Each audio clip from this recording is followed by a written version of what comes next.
ما احنا بنعرف اهو ننتظم. يعني سيبك من الناس اللي ماسكه الموضوع، انا بتكلم على الشعب بقى.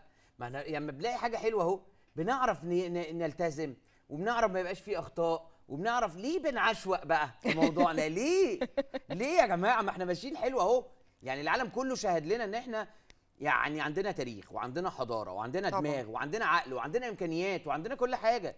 ما نستغلها بقى ونمشي كده طول الوقت في كل حاجه، لا ونعمل يعني كل حاجه بايدينا. ايه احنا المشكله؟ بس احنا عايزه اقول حاجه، خلينا برضو نبقى صراحه.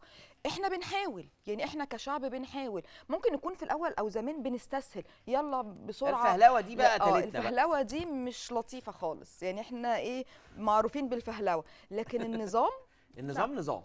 نظام. امبارح بجد شايفين الشوارع كانت عامله ازاي، منظمه مرتبه، الناس قاعده حتى في الكافيهات زي ما انا قلت، في القهاوي، في البيوت، قاعدين بيتفرجوا هم واولادهم. يعني امبارح انا شايفه ان كان في تجمعات عائليه ما بين الاهالي، يعني الاب والام والاولاد قاعدين، ده كانت في ناس حاجه في عزمت منتهى بعض الاحترام. اصحابها بقى، ده يجيبوا اصحابهم وبتاع. لا انا بتكلم في ان الشعب البسيط والله العظيم ما اتحركش من بيته، مش عشان الزحمه. يعني انا ما شفتش زحمه، يعني ما شفتش حد بقى قال لك احنا وقفنا الساعتين دول على الكوبري، احنا طلع عينينا خالص. الناس كلها فعلا.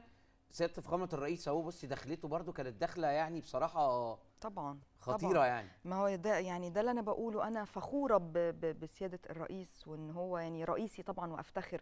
وشايفين امبارح طبعا احنا بنحاول نجيب لكم بعض من اللقطات اللي حصلت يعني امبارح، وسياده الرئيس عبد الفتاح السيسي طالع بيستقبل الموميات وهم بينتقلوا للمتحف ايضا. ونفكركم تاني ان هو تم نقل امبارح 22 موميا، كان من بينهم 18 ملك واربعه من المومياوات.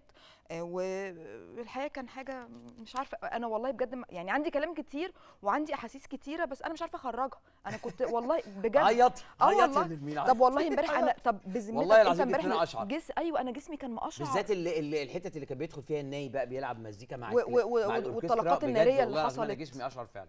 لا كانت فعلا فعلا حاجه والله مش يعني مش بنقول اي كلام.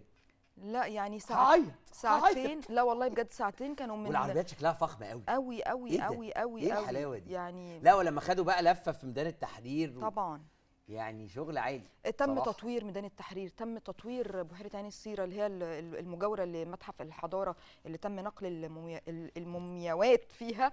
والمراكب كانت فيها يعني كل حته ما اتسابتش حته يعني. وشفت كمان اللقطه او الدخله بتاعت الفنانه العظيمه يسرا. لا طبعا طبعا ايه ده؟ طبعا. لا والسيمتريه والتايمنج وهي داخله مع العازفين، حاجه في منتهى الجمال. لا وكل والروعه نجومنا المحبوبين الشباب طبعا. كريم عبد العزيز والسقا وعز واحمد حلمي ومنى زكي يعني وهند بجد صبري يعني اضفتوا لهذا الموضوع، اضفتوا لهذا الموضوع بجد بجد بجد. بصراحه حاجه كانت في منتهى الاحترام.